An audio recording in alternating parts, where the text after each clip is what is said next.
tocado hoy hacer la presentación. Mi nombre es Agustín Pérez Rubio, soy el director artístico de Malva y realmente hoy es un día muy grato para mí porque normalmente, como sabéis, los cursos de literatura, todas las actividades de programas públicos las hacen las diferentes áreas y en este caso de literatura, comandado por Soledad Costantini, por el equipo, tanto Magu que no está, pero Carly, Atsua, todo el equipo, han decidido que yo sea el encargado de presentar este ciclo, que realmente me toca mucho, porque como sabéis, Verboamérica, que es esta presentación de la colección permanente y no tan permanente, ¿no? Me ha encantado leer esa cosa que dice que justamente al romper la cronología ya no hay nada permanente, sino que es mucho más fluido, y en eso estamos de acuerdo.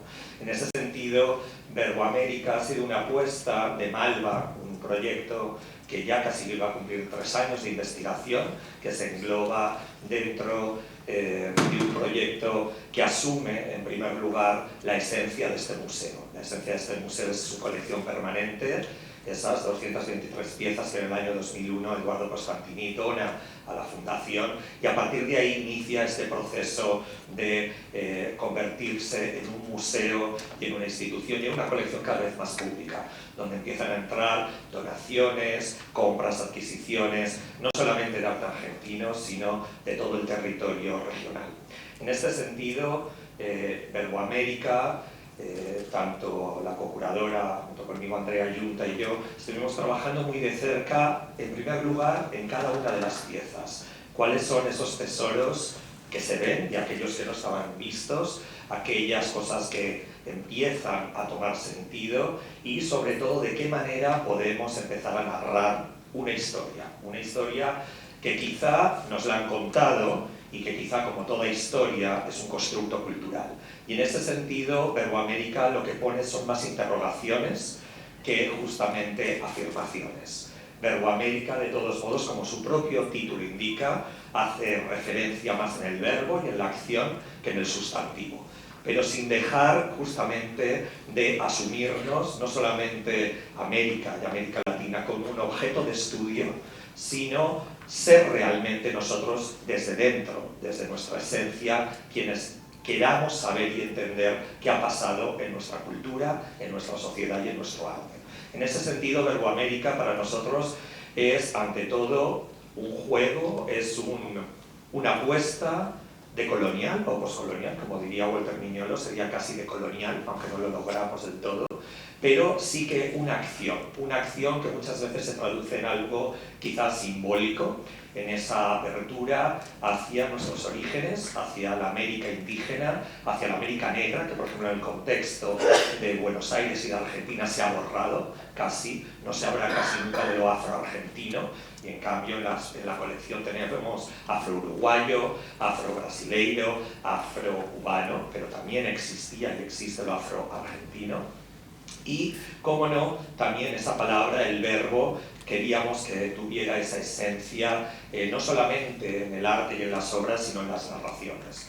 Aparte de la exposición, como veis, o completándola, ha habido un trabajo de investigación, de escritura, no solamente de los textos de cada uno de los 8 formatos, sino también un glosario de términos, que en primer lugar lo que indica y donde pone el punto de atención es en la manera en la que los escritores, los teóricos, los críticos de arte y los artistas de América Latina han fundamentado su propio trabajo, se han definido y autodefinido y creado unos conceptos que no tienen por qué ser deudores de la modernidad ni europea ni anglosajona. En ese sentido, de una manera radical, pero también como a nivel simbólico, proponemos no hablar más de informalismo, sino hablar de arte y destrucción, arte destructivo. No hablamos de surrealismo, sino de realismo mágico, y así adoptar toda una serie de estrategias verbales, conceptuales, pero también políticas. Es decir, en ese sentido, nuestra mirada y la aportación justamente de constituir un museo y una colección de arte latinoamericano como la que tiene el Malva es, ya desde su fundador, coleccionar esas obras es una apuesta política, ideológica, por ampliar los horizontes y porque justamente sea una manera de estudiarnos y de coleccionar aquello que hemos sido y lo que queremos seguir siendo. En este sentido, para mí, como digo, es un honor que desde el Departamento de Literatura se comience hoy esta actividad, el ciclo de autores, Perú-América, diálogos y creación de textualidades, sobre todo, y agradecer, como no, a Fermín Rodríguez, su coordinador, que va a hacer hoy también la presentación y va a estar también en la próxima sesión. Él nos contará más cómo va a ir evolucionando y sobre todo porque para nosotros es interesante abrir a diferentes Perú-América en la colección. Cuando Andrea y yo comenzamos era de qué manera podemos involucrar no solamente al público sino a las diferentes áreas del museo. Hay ya en la propia Perú-América, en la exposición, tímidamente hay esa intención en ese pasillo donde están esos textos literarios, esos poemas de Pedro Lemebel, esos escritos sobre criolización, por ejemplo, de Glissant, esa idea de que la filosofía, los estudios postcoloniales, los estudios visuales, el pensamiento, el feminismo, etcétera, también fundamentan parte de la obra de estos artistas y, como no, los poemas, las ficciones, etcétera.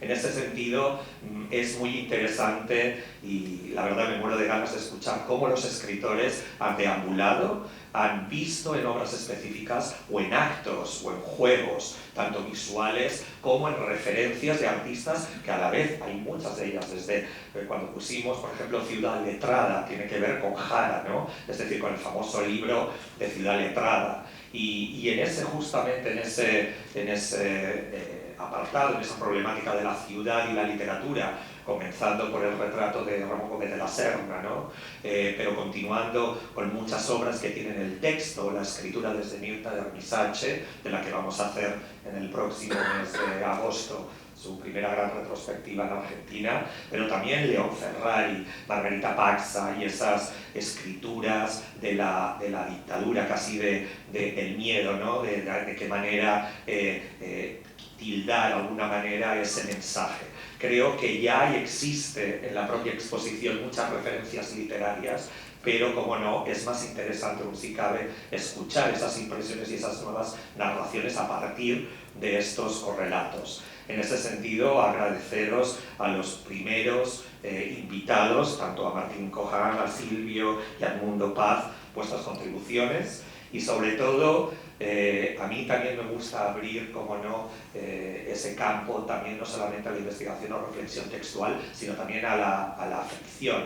Yo siempre, por ejemplo, pensábamos, ¿no? Andrea y yo a veces, ¿qué ocurre cuando el museo se apaga y Frida le habla a Vaporú y le dice qué vacaciones va a tener y ella le dice que por fin sus amigos de Norteamérica como el MoMA la han invitado este año y el año que viene a formar parte de una exposición y que se va de vacaciones durante 7 días. Creo que es interesante ver también cómo los manifestantes de Berni siguen y salen a la calle y siguen hoy por hoy, desgraciadamente, en las plazas hoy en día, y de qué manera esos cuadros cobran vida y esas obras siguen en el 2017 aportándonos contexto, realidad, pero también poética y un poco de imaginación. Muchísimas gracias a todos.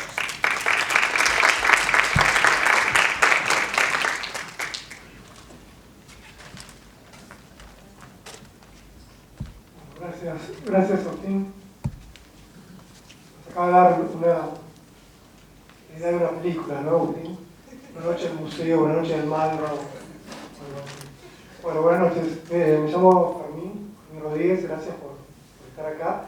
Les cuento que bueno, esto empezó como una idea del área de literatura del Malva, de Soledad Constantini, de Carla, de Azúcar, que fueron las que pensaron cómo ponerle de algún modo palabras, ¿no? Desde el área de literatura a lo que estaba pasando en el campo de las imágenes, en el reordenamiento de las imágenes, de la muestra permanente, ¿no? Es a partir de ahí que junto con ellas pensamos en una serie de personas que que por muchas razones van a hablarnos de imágenes. Antes de presentarlos en particular, creo que lo que comparten Martín Cohn, Silvio Bottoni y Edmundo Paz Martínez, que son escritores en todos los sentidos de lo que abarca la literatura, ¿no? Son novelistas, Silvio es poeta, son docentes, son críticos, ¿no? Es decir, recorren o atraviesan todos los lugares desde los cuales podemos nombrar la literatura, ¿no? Es decir, tienen una práctica con la palabra y tienen una reflexión sobre esa práctica, que todo artista lo tiene, ¿no? Todo escritor, todo artista, además de hacer cosas con palabras, tiene una reflexión sobre lo que están haciendo con palabras, ¿no? Pero creo que lo que tienen en común, ¿no?, es que manejan discursos de diferentes lugares o planos, ¿no? O pasan de un rol de escritor a docente o de docente a crítico, ¿no? Lo cual me parece que le da muchas capas y mucho espesor a lo que pueden decir, ¿no? Y creo, bueno, esto lo digo por lo menos a título personal, que trabajamos con la palabra a partir de la premisa de que uno nunca dice lo que ve, o que lo que ve nunca es lo que se dice, ¿no? Como un poco como los zócalos de N, ¿no? Lo que se ve nunca es lo que... empezando por casi una soncera, ¿no? Cuando enfrento la pantalla para escribir o me inclino sobre la hoja para escribir, bueno, estoy cancelando un poco, ¿no?, el mundo alrededor, de manera no muy diferente a la que un pintor cuando traza algo sobre una tela, supongo que cancela y es ciego en ese momento, ¿no? Hay un momento de ceguera, que es constitutivo de ceguera al mundo, constitutivo de hacer trazos, se trata de trazos escritos o trazos visuales, ¿no? En este sentido creo que un poco la idea de estas mesas es trabajar en la diferencia entre lo que se ve y lo que se dice, ¿no? No tanto, no creemos tanto, ¿no?, en decir lo que vemos y ponerlo en un papel, sino más bien en ver lo que decimos, ¿no? No se trataría tanto de decir lo que vemos, sino tratar de ver, ¿no?, a partir de lo que decimos o lo que se hacen con las palabras, ¿no? Si ver no es decir, si decir no es ver, lo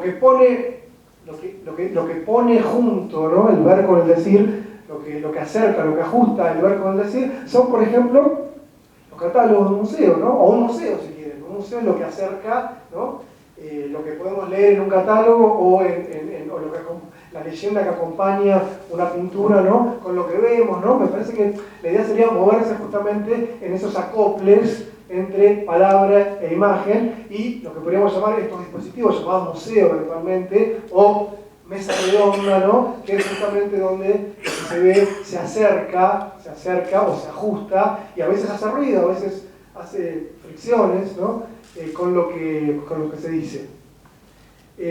Así que bueno, la idea sería, esta es la primera reunión de 3 que tenemos planeada, una por mes con distintos escritores, y esta va a tener un poco la función de laboratorio, ¿no? No sabemos bien qué vamos a hacer, ¿no? No sabemos bien cómo va a terminar esto, va a terminar bien, ¿no? Pero bueno, la idea en principio sería que cada uno de ellos va a hacer un recorrido de imágenes, una especie de mini curación, ¿no? En el sentido de recorrer algunas imágenes que vamos a tratar de, si mi destreza técnica me lo permite, de ver en pantalla, ¿no?, mientras hablan, ¿no?, hablan de lo que ven, ¿no?, con un principio de porosidad que no sé hasta qué punto se va a cumplir, ¿no? La idea es que se interrumpan si hay preguntas o hay coincidencias en alguna observación, etcétera, que nos interrumpamos un poco, ¿no?, para hacer los bloques un poco más porosos, más agujereados, ¿no? Pero bueno, empezaríamos por orden alfabético. Vamos a empezar Martín, después vamos a seguir Silvio Bottoni, que viene desde Córdoba, y Edmundo Paz, que viene desde Corrientes, ¿no?, donde trabaja y enseña. Me voy presentando, ¿no? Martín es novelista, es crítico, artista y es docente. Y creo que, bueno, desde esta triple pertenencia, ¿no? Es que va a proponernos un recorrido por las imágenes. Así que los dejo con Martín. Bueno, muchas gracias. Buenas noches. Sí, hay en Verboamérica una formulación, una pregunta, un planteo por lo cual me vi rápidamente interpelado. Lo decía Agustín también recién, es un poco el encuadre que Agustín y Andrea Yunta han dado a Verboamérica, que es la pregunta por lo latinoamericano, o formular una pregunta por lo latinoamericano que no vaya a responderse en lo posible a partir de una perspectiva necesariamente europea o eurocéntrica, o que podamos figurar como central. ¿Cómo responder a esa pregunta sin sucumbir a ese tipo de encuadres y al mismo tiempo sin por eso renunciar a nociones como las de modernidad o las de vanguardia? Porque, digamos, hay una respuesta inmediata que podría ser la modernidad como categoría, les supondría o implicaría remitirse a Europa, las vanguardias como movimientos europeos, y habría una presuposición que obviamente hacemos a un lado, que sería desprenderse de la idea de modernidad o de vanguardia para no dar una respuesta europeísta o eurocéntrica a la pregunta por lo latinoamericano, lo cual termina siendo finalmente, o ha terminado siendo una y otra vez una trampa, me parece, porque no derivó sino en terminar por anclar lo latinoamericano en alguna variante de un imaginario de la naturaleza o de la pura tradición, o si se quiere de lo elemental o de lo primitivo, que en definitiva, y así fuera de una manera reactiva, no dejaban de señalar, son respuestas que no dejaban de señalar una supeditación a lo europeo, en definitiva, porque finalmente el encuadre europeo, la perspectiva europea, no necesariamente se admitiría en la respuesta a la pregunta por lo latinoamericano, solamente plegándose a un sentido europeo de modernidad o a la asignación de vanguardias europeas. También reactivamente, asumir una respuesta en base a una, como digo, una posición de refracción a las definiciones europeas, en definitiva también se terminó resolviendo una y otra vez en una forma de supeditación y de esencialización respecto de Europa. Lo latinoamericano, insisto, como el estado de la naturaleza, como el estado de lo primitivo, e incluso como la irracionalidad del realismo mágico. Y en estas variantes no dejó de haber una supeditación. Entonces, sin pretender una respuesta, como ese ha sido el encuadre, o uno de los encuadres de Verboamérica, recorrí la muestra intentando por lo menos acercarme a respuestas posibles, a una visualización posible del latinoamericano, impregnado de modernidad, impregnado de vanguardia, y al mismo tiempo buscando una variable o algunos ejes tentativos, como digo, posibles, que no fueran réplica, reproducción o simplemente absorción de definiciones formuladas desde una centralidad. En mi recorrido surgieron tres ejes, que son los que paso a comentar dentro de este marco que acabo de resumir y caracterizar. Lo primero que se me presentó es un eje de la materialidad, la marcación o el subrayamiento de una dimensión de materialidad que por supuesto no concibo como contrapuesto ni a la espiritualidad, porque ahí también hay un reparto posible y para mí completamente, por supuesto, cuestionable en estos términos. En Europa lo que imaginemos como central, Agustín también decía la cultura anglosajona, en lugar de la espiritualidad frente a la materialidad latinoamericana. No es eso, no se trata de eso, pero sí mi percepción de que varias de las obras que aparecen en Verboamérica subrayan esa cualidad. Por eso la primera que pensé, creo que es la primera que uno ve, además, cuando entra a recorrer la muestra, es El Día Ilustrísimo de Jorge de la Vega, que es de 1965. Yo acá la estoy viendo, si quieres la...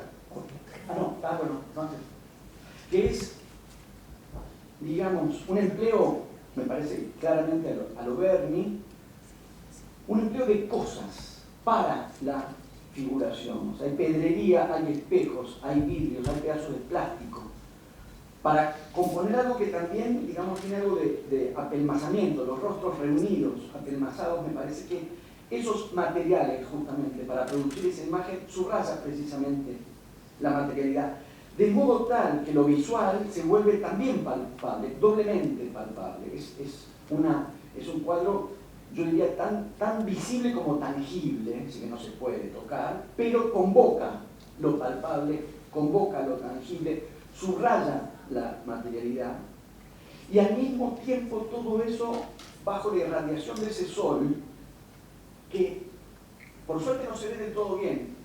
Al no verse del todo bien quedan todos invitados a la muestra, entonces. Que es que el sol tiene una gradación de blancos, son círculos, digamos, en una gradación cromática que va de blanco a blanco, en definitiva, pero que tiene, como ven, ese borde negro. Es también, entonces, un sol negro, que no solamente ilumina, sino también chorrea.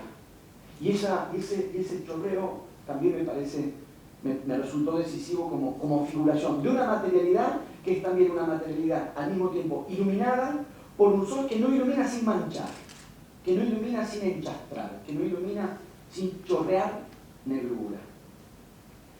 Sobre este mismo eje de materialidad me detuve también en la segunda obra que menciono, que es Hongo Nuclear, de León Ferrari, que es del 2006, que me parece claramente un gesto artístico de materialización, porque en definitiva es la materialización del humo, es volver el humo, volverlo otra vez tangible, hacerlo pasar de lo visual a lo tangible, con lo cual se le da, creo yo, también y al mismo tiempo, si ustedes me permiten, algo así como un aspecto excrementicio.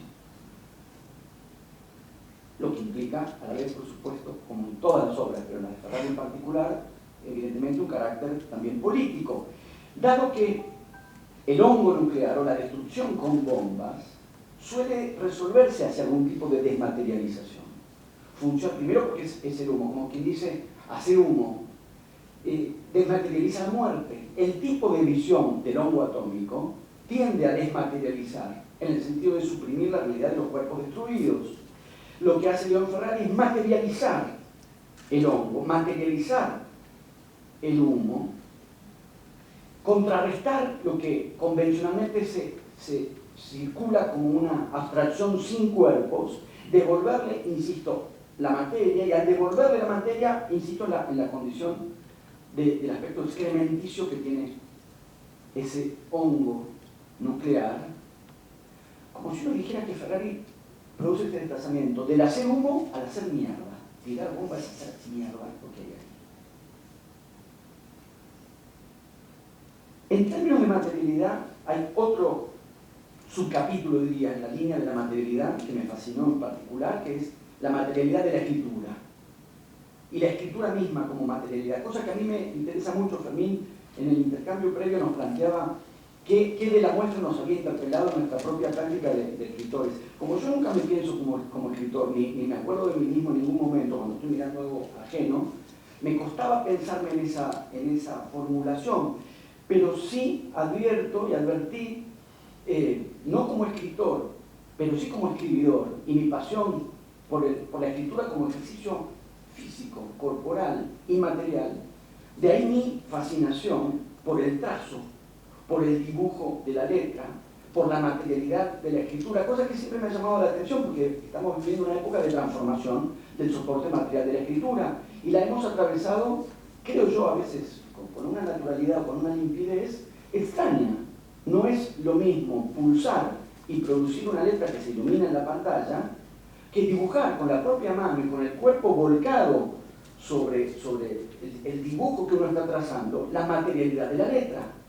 Y en Verboamérica, en esta línea de la materialidad, está también muy presente la materialidad de la escritura. Me remito otra vez a León Ferrari, que creo que es de los artistas de la muestra que más, el que aparece y reaparece en mi recorrido, porque siempre me fascinó.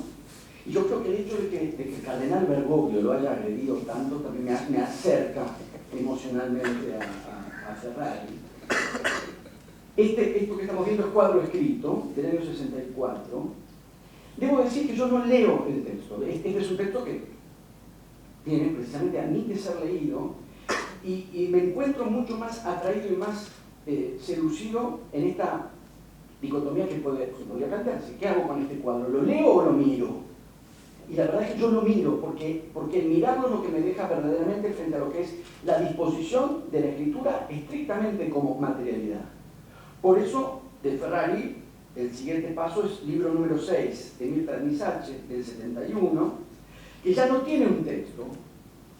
Ya si uno se propusiera leer, esto ya no hay para leer, es como un grado más, diríamos, de lo que percibíamos en la obra de Ferrari, que es estrictamente la visualización material, la disposición material de la escritura, que es algo que me fascina, porque una de las cosas que más me gusta a mí de la escritura, más allá de lo que uno narra, expresa, opina o lo que sea como disposición conceptual, me gusta enormemente el ejercicio físico y material del trazo, de la disposición material de la escritura en el espacio. Entonces, por lo tanto, esta obra que estamos contemplando como se comprenderá, fascina. Sobre este eje de la materialidad, o a este eje de la materialidad agrego un segundo eje que un poco fue pautando mi recorrido por la muestra, que es el de la geometrización, o algo del orden del subrayamiento de las formas, porque también ahí aparece una dicotomía que muchas veces, digamos, impera y que... Perdón, sí, creo que voy a interrumpir. No, antes que sigas con la geometrización, en cuanto a este eje de la materialidad, ¿no? No devuelve la idea de materia, no devuelve la dicotomía, que es una jerarquía entre forma y materia, ¿no? O sea, la forma queda del lado de la modernidad, hoy vanguardia entendida como gesto formal, gestoría formal, versus algo así como exportación de materia prima, ¿no? Que le tocaría una especie de economía estética, ¿no? a Latinoamérica. Exacto. Cuando vi que eso me estaba pasando en el recorrido de la muestra, dije no debo sucumbir a esa dicotomía.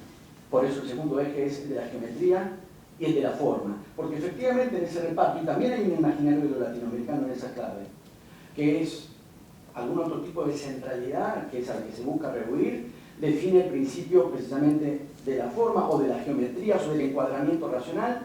Latinoamérica aportaría bajo esa dicotomía los cuerpos, incluso la sensualidad y la materialidad. Y ese es un reparto finalmente reductivo, porque no deja de ser otra vez una forma de supeditación. América Latina abastece abastece materias o cuerpos, o como bien decir, materias primas, para que alguien procese eso y le dé forma. Lo interesante en Verboamérica es que, creo, está esa dimensión de materialidad que recorrimos recién, pero hay una fuerte presencia que hace caer esa dicotomía de lo que es la percepción de la forma como forma. Por eso lo llamé geometrización, porque me parece que está justamente esa disposición a... Iba a decir algo que está mal, iba a decir de reducir la forma, pero en realidad habría que decir al revés, de ampliar la forma, de expandir a forma, en principio sí como una marca moderna y vanguardista, que es claramente una marca del cubismo, si se quiere, ¿no? Muy fuertemente, o de los del collage dadaístas, y que me parece que aquí cobra otro carácter. Me parece que hay toda una línea muy fuerte en Verboamérica de geometrizar, es decir, de traducir a pura forma, algo que no es nunca pura forma, no tendría por qué necesariamente serlo. Por lo pronto, Calle de Nueva York de Joaquín Torres García, me parece que es, por un lado, otra vez, algo del orden del amasijo, ¿no? Propio de lo que es la percepción de lo urbano, pero me parece que participa al mismo tiempo, y lo urbano tiene que ver con eso, de lo que es al mismo tiempo caótico y ordenado. Mezcla y una disposición que no deja de tener líneas y disposición geométrica. Me pareció que la idea geométrica, tanto en este cuadro que es del año 20, como uno casi contemporáneo, que es Kiosco de Canaletas, de Rafael Barradas, que me parece que tiene esa misma combinación de aglomeración con algo de informe y al mismo tiempo geometrización que dispone formas. Y en los dos además hay textos, al igual que en la ciudad. Al igual que en la ciudad, donde hay letreros, textos para leer. La idea de que las ciudades y la percepción, los regímenes de percepción de las ciudades crean otras formas, que ya no son las de la realidad.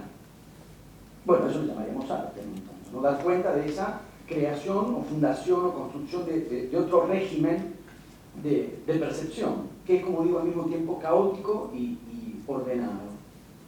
Agrego un par de ejemplos más para no extenderme y no prestar tiempo a los compañeros. Jules Solar, Ciudad y Abismos, del año 46, que me parece que avanza aún más en esta idea de una visión urbana donde la dimensión de forma queda muy en primer plano, con algo al mismo tiempo que me pregunté y no, que es como cierta disposición del espacio urbano, las curvas, las diagonales, cierta relación con la verticalidad y la suspensión, me parece que hay algo ahí que justamente el abismo, algo que está al borde y en suspensión, da idea de futuro. O sea que sobre esta disposición del espacio además introduce esa dimensión de temporal, que es por qué percibimos esto necesariamente como una ciudad futura. Dos ejemplos más de geometría. La fotografía de Horacio Coppola, que demuestran, o digamos que me permiten subrayar la idea de que hay algo que se juega en el orden de la percepción, porque, digamos, sobre el carácter de captación empírica que la fotografía tiene, se advierte que precisamente se trata de un régimen de percepción el que permite ver el espacio de la ciudad como un espacio geometrizado, de líneas dispuestas con una determinada forma, percibir la forma. Digo, la ciudad no sería un tema entonces, no un tema representado, no sería... Exacto, me parece que en estas fotos en particular, en las de Coppola en particular, me parece que se marca muchísimo eso. No hay ahí una captación, una plasmación, una testimonialidad empírica de la Buenos Aires de los años, si uno quiere verlo, puede ver, pero digamos, me parece que está claramente apuntado a captar líneas de fuga, horizontales, verticales, o sea, disponer la posibilidad de la percepción de la ciudad como forma. Lo incorporé a esta dimensión justamente para contrarrestar la antinomia con lo que sería pura materialidad. Porque aquí con los materiales reales de la ciudad real, lo que hay es una disposición de una mirada que geometriza lo que ve. Hay otra fotografía que son las de... Sí. Perdón, y esta mirada, perdón, ¿no? No. Pero me hace pensar digamos, si la ciudad no es el modelo, digamos, sino que está en el modo de ver, ¿no? Está en el ojo de algún modo, ¿no? Es el ojo el que pone de algún modo la ciudad. ¿Hasta qué punto ese ojo no se construye? Primero, Nueva York, ¿no? O sea, con ciudades no latinoamericanas, ¿no? Y también con un arte no latinoamericano, ¿no? Digo, supongo que se trata de artistas que están circulando en el catálogo de las zonas de contacto, ¿no? Entonces, esos centros, esa metrópoli, ¿no? Donde se formatea de un modo de ojo, ¿no? Sí, por eso decíamos inicialmente, que tampoco hubiera esa otra dicotomía que supondría, para no caer en europeísmos o ser deudor de algunas centralidades, no renunciar a la modernidad como lo que sería propio de las grandes ciudades de lo que llamamos primer mundo y de las grandes ciudades europeas, sino, en todo caso, cito dos citas, una de Beatriz Sado, la modernidad periférica. Buenos Aires, una modernidad periférica. Y lo otro que pensé es el ojo que mira al magma. Porque si la ciudad es magma, el ojo geometriza y formaliza lo que de por sí puede ser caótico, así como en los cuadros anteriores ya había esa disposición a plasmar, mediante la pintura, el caos de la modernidad urbana y a la vez disponerlo en forma. Aquí es la ciudad, que en este caso, porque en Coppola están las dos dimensiones, yo tomé solo una fotografía para no extenderme, que es muchas veces la ciudad desabarrotada de gente, y en otro caso la ciudad de Buenos Aires abarrotada de gente, y en otro caso la ciudad vacía. Y en un caso y en el otro, la disposición de geometrización o de producir forma, por eso no sería tanto ya detectar forma, aunque las hay, sino producir forma, las hay, pero bueno, lo que sabemos, en otro ángulo o en otra posición de mirada, la línea de fuga no aparecería, el juego, digamos, de rectas y de intersecciones no aparecería. Hay un grado más en la muestra de esto, que es la fotografía de Geraldo de Barros.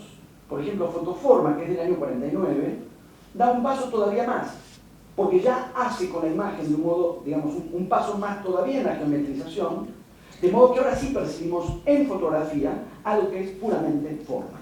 O sea que despoja al objeto urbano en el reflejo de una ventana y algo que aparece por ahí. Digo algo porque precisamente ya no cuenta la identificación referencial de qué es, ya es pura forma, y lo veo como un grado ya más acabado de ese movimiento que uno puede ver de Torres García a Coppola, de Coppola a Geraldo de Barros. Una sola cosa más, porque si no me estoy pasando, que es esta combinación de materialidad y geometrización deriva en una de las zonas para mí más intensas, más expandidas pero más intensas a la vez de la muestra de Verbo América, que son los mapas y los planos, que son en definitiva esa resolución de geometrizar, dar forma, como si dijéramos, poner a la ciudad entre la materialidad de la percepción y de la experiencia y la disposición puramente formal. Finalmente, esta clase de mapas o esta clase de planos me parece que apuntaría a eso. Lo digo rápidamente. Ron Juan de, otra vez, Ferrari, del año 81. Es otra vez, ¿no? el amasijo, la aglomeración y la disposición estrictamente formal.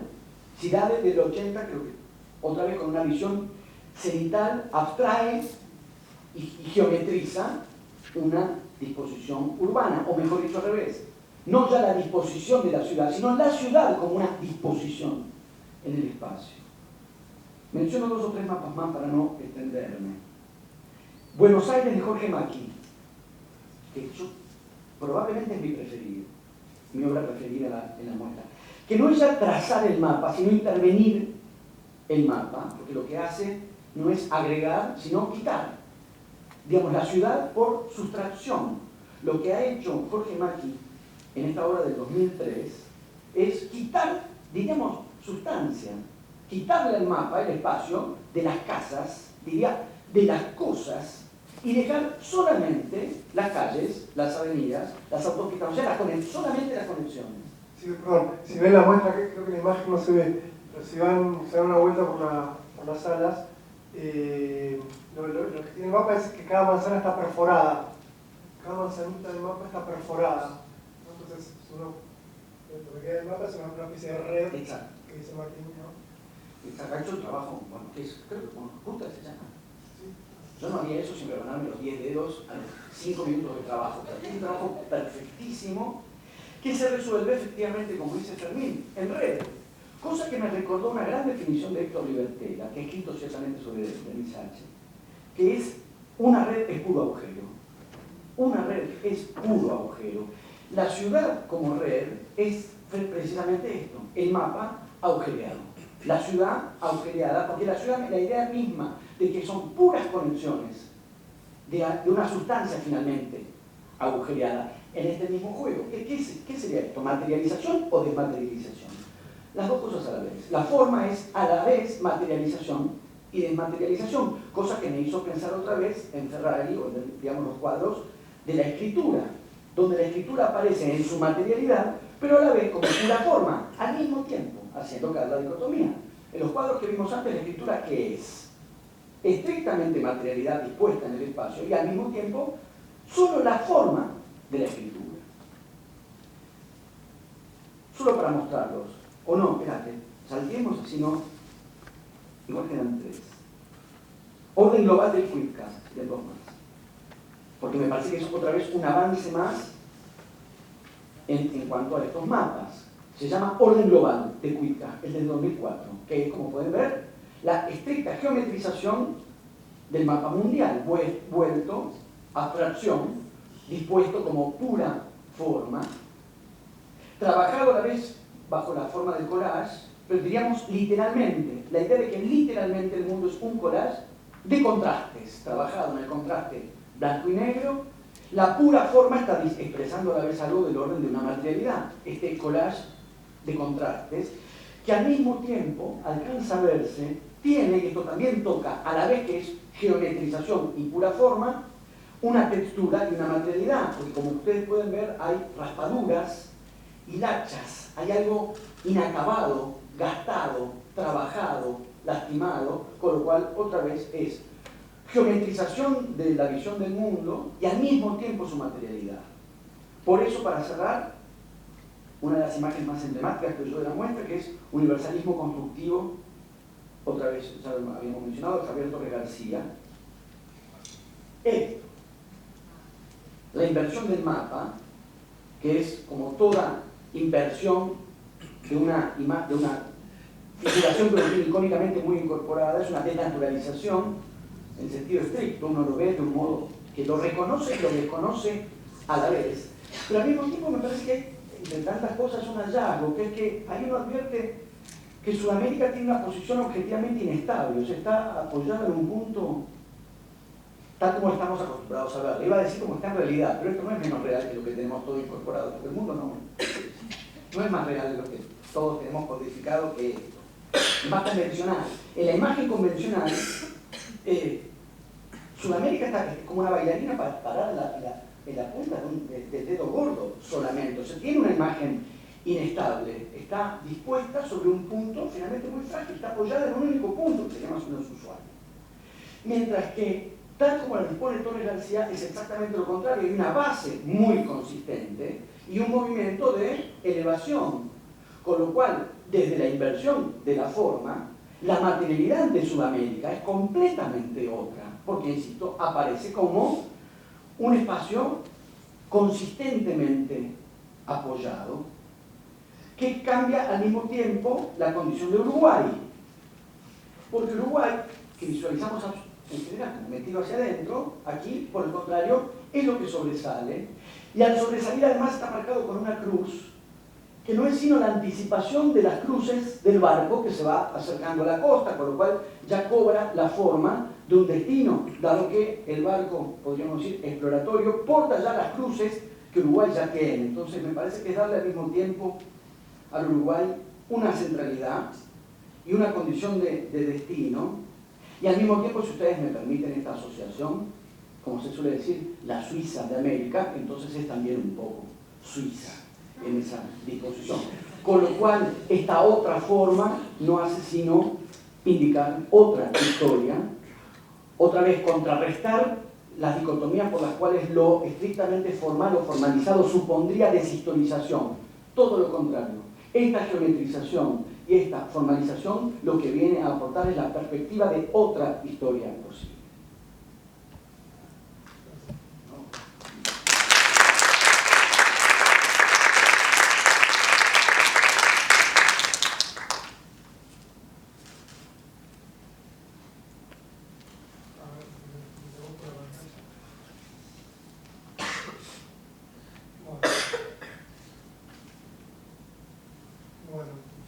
Bien, así se sigue, interrumpimos más, interrumpimos menos, son parte son parte de la forma, digamos, que va tomando esto para pensar a Martín. Bueno, ahora va a dirigirnos la mirada, por decirlo de algún modo, Silvio Mattoni, ¿sí? Que viene de Córdoba, donde es doctor en letras por la Universidad Nacional de Córdoba, ahí enseña estética, ¿sí? Además de ser ensayista, de ser un poeta y traductor además, ¿no? Así que bueno, lo dejo con Silvio. Bueno, muchas gracias. Bueno, yo hice un recorrido como más puntual. Hay una cierta incomodidad más allá de que provoca el ordenamiento de la muestra, que está guiado por ejes, podemos llamar, temáticos, ¿no? Y uno está acostumbrado a pensar en términos de el problema de la representación, y entonces esa incomodidad es, bueno, ¿qué significa esta palabra? Verbo América en el catálogo se explica que es como un intento de sustituir quizá unos nombres para nombrar las obras de arte producidas en primera geografía por otros nombres, a veces más ligados a los acontecimientos que se dieron allí, a veces ligados a absorciones o importaciones, etc. Digamos, la pregunta que incomoda es justamente la pregunta de si existe algo así como un arte latinoamericano, es decir, si existe algún tipo de conjunto. Y todas las respuestas son incómodas. Tanto la respuesta de que todo aquello que haga un latinoamericano será arte latinoamericano, es decir, la respuesta de Borges, en el Corán no hay camellos, sea argentino por paternidad, latinoamericano también. O la respuesta contraria de que diría que en las 1001 noches abundan en camellos, y quizá eso es lo verdaderamente latinoamericano. Es decir, los temas, no sé, pueden ser las migraciones, los pueblos, los cuerpos, la historia, la violencia, ponen muchos ejes que apuntan a la historia, es decir, apuntan al color local que provoca ese problema al que Borges reacciona, digamos, pero la solución cosmopolita también resulta insuficiente. Eso me llevó a no seguir una especie de nueva clasificación que haría yo sobre la clasificación que contiene la muestra, que haría grupos o asignaría nombres a determinadas agrupamientos de modos de exponer, ni siquiera por autores. Entonces me planteé más bien preguntarme si había determinados cuadros que me afectaban o me hacían pensar en algo de manera casi subjetiva, dado que si el arte latinoamericano existe, yo soy parte del arte latinoamericano, puesto que no me moví mucho de acá. Digamos, si la geografía era la función. Después está el problema de si expresamente uno quiere producirlo como tal, ser representativo, etc., ¿no? Pero bueno, las preguntas entonces me guiaron muy atrás, porque este problema de si los cuadros, objetos, videos o dibujos o fotos son lo que representan o deben pensarse por la representación, no es un problema de ahora, ni siquiera es un problema latinoamericano. Digamos, toda la tradición occidental se construyó hasta la modernidad por una especie de creencia en que se podía decir lo que se veía y viceversa. Eso lo dijo un viejo amigo no latinoamericano, pero sí latino, Horacio Ut Pictura Poesia, es decir, que la poesía era como la pintura, era un consejo además, había que escribir poesía, de la literatura en general también, cómo se pinta. Y viceversa, la pintura debía ser la plasmación, el instante que contiene y nutre un desarrollo, un relato. Eso se desarrolló en la literatura con una figura retórica ya en desuso, pero el diccionario español que usamos todavía registra, que se llama la éfrasis, ¿no? Que es la descripción, pero una descripción detallada. Éfrasis quiere decir desarrollar algo hasta los máximos detalles. Y el modelo de eso, curiosamente, es sobre una obra de arte, podemos decir, que nunca existió. O sea, la primera éfrasis es la descripción que hace Homero en la Ilíada del escudo de Aquiles, que tiene una cantidad de figuras y mitos que uno piensa que sería muy difícil imaginar eso que se describe en la descripción de la Ilíada del escudo de Aquiles. Pero después hay una larga tradición de éfrasis, e incluso hay hasta reconstrucciones posibles de lo que era la pintura de la antigüedad por las descripciones. Entonces me acerqué, digamos, a las obras con esta idea, no de que fuera posible esto que supone la éfrasis, es decir, describir lo que veo, sino volver a plantear este mundo paralelo de lo escrito y lo visible, lo escribible y lo visible, que sería asociar quizá ¿qué es lo que yo hago cuando voy a un museo, cuando miro un cuadro? Es bastante agobiante ver muchos cuadros o muchas cosas todas juntas. En el Louvre, acá o en cualquier otro lugar. Es incluso una máquina de olvidar eso. O sea, uno no puede recordar 100 cuadros o 200 cuadros. Entonces, ¿qué hace uno? Bueno, tiene que elegir algo que lo llama y algo con lo cual uno pueda pensar casi una mnemotecnia, casi un relato, una relación personal, o incluso una asociación de qué podría ser la palabra que me haga recordar esta imagen una vez que me vaya de acá.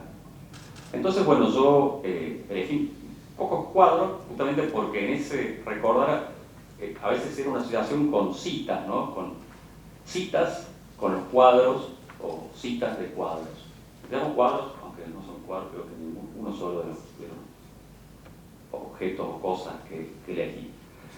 Y como tengo el defecto de tener una preferencia muy latinoamericana por la antigüedad, empecé asociando una pequeña instalación, unos objetos de Víctor Grippo que se llaman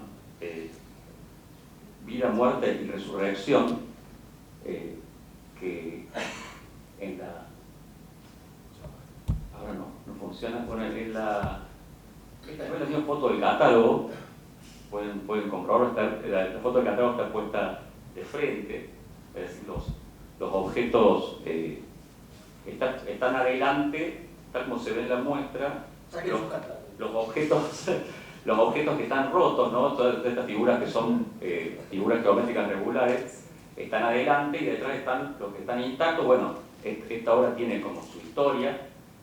Creo haber visto hace mucho un catálogo de una retrospectiva, no sé si Grippo todavía estaba vivo o no, con otras, hizo varias obras parecidas a esta Grippo, y en ese catálogo que creo haber visto, creo haber leído, no recuerdo si el mismo Grippo lo ponía como epígrafe o quien hacía el texto, que creo que era el poeta Arturo Carrera, que era amigo de Víctor Grippo, si traía a colación este texto, que era un relato que está contado por Cicerón en un libro que supongo que podrán ir a buscar la feria del libro, de las novedades, se llama Disputaciones Tusculanas, que, bueno, el motivo por el que se asocia con este objeto es justamente el contenido del relato.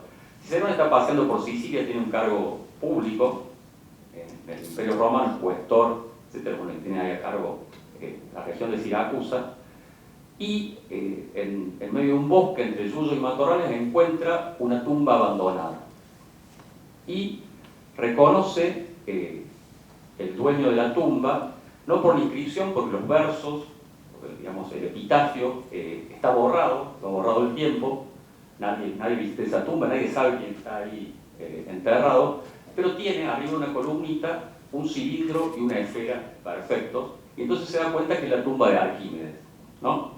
Arquímedes era de Siracusa y había descubierto la relación matemática que hay entre los volúmenes de la esfera y el cilindro, sobre los cuales podríamos entrar, pero no lo vamos a hacer. Dado el desconocimiento matemático que a veces nos aqueja. Hay una relación matemática, digamos, por la cual se puede deducir de una inscripción de la esfera del cilindro, es de una fórmula, ¿no? Como, digamos, los siracusanos cuando muere Arquímedes le ponen esta figura sobre la tumba, pero después se olvidan. Entonces Cicerón dice que estaba asombrado de cómo el ciudadano más sabio que había tenido Siracusa había caído en el olvido. Y tiene un momento como de congoja, casi podríamos decir que llora, porque se da cuenta de que nada nos salva, digamos, del olvido. Igual él hace reconstruir la tumba, le vuelven a poner que es Arquímedes y le saca los arbustos y los yuyos. Pero supongo que si ahora vamos a Sicilia no va a ocurrir algo mucho peor lo que pasó a Cicerón. Esto tiene una, digamos, que apareciera esta cita en relación con esta obra tiene algo que ver con una relación que tiene la obra con su título, no solo con la historia que uno puede ver en los relatos del mismo artista, de esto de poner porotos dentro de objetos geométricos regulares, que son principios abstractos, es decir, que no pertenecen a la naturaleza no produce cilindros, ni conos, ni este tipo de objetos. Son objetos de la abstracción, pero meterles adentro estos elementos naturales, semillas, porotos, etcétera, cuya fuerza los deteriora, no los hace estallar. Obviamente se trata del tiempo, y la obra se llama Vida, Muerte y Resurrección. Es la palabra resurrección lo que introduce ahí como un misterio extra, que uno puede atribuir también a cierto ocultismo que tenía Grippo, propio de gente con formación científica, pero donde no solo se trata de este enfrentamiento entre la racionalidad y la fuerza natural de los ciclos del tiempo que todo lo deterioran y que finalmente lo aniquilan, sino que también está este momento de la resurrección, que era contra la certeza de que todo va a ser olvidado, sin embargo, hacer lo que dice Cicerón, volver a poner a Arquímedes otra vez claramente en su tumba. Aunque necesariamente eso, digamos, la resurrección, en el sentido en que para los antiguos recordar el nombre era que siguiera vivo el personaje, era una cosa que, una especie de superstición muy difundida en la antigüedad que se llamaba onomato, no sé cuánto, que quiere decir esto, ¿no? Si alguien recuerda tu nombre, estás, todavía estás. Es lo que dice cualquier epitafio de la antigüedad. Acuérdate de Pedro, que acá está, y le pasó esto y lo otro. Eso era parte, era la forma de la resurrección antes de que existiera el cristianismo. No sé si Grifo habrá pensado en el cristianismo, pero sin duda que uno podría pensar en lo vegetal como un lugar de resurrección. Bueno, esto era como... Pensando en la tumba de Arquímedes, también, gracias a la cita que nos traes, también esa relación entre Urúa es una especie de firma, ¿no? Digo, sí. Es el signo visual, la asignatura visual de Arquímedes, ¿no? Claro, es un nombre cifrado como en una especie de lenguaje que, bueno, hay que saber reconocer. En el caso de Grifo, digamos, el nombre de Grifo en realidad está cifrado en este tipo de objetos que le son tan... Y bueno, y en toda una serie de obras donde lo vegetal y lo técnico, o lo geométrico, lo abstracto, entra en una especie de tensión que por lo menos está teñido de melancolía también, ¿no? La resurrección no deja de ser una hipótesis que no parece cumplirse. De acuerdo, una obra con papas también que es bastante agobiante, o que parece hacer virar al absurdo una cierta cuestión técnica de redes y cuestiones que se hacen. Pero bueno,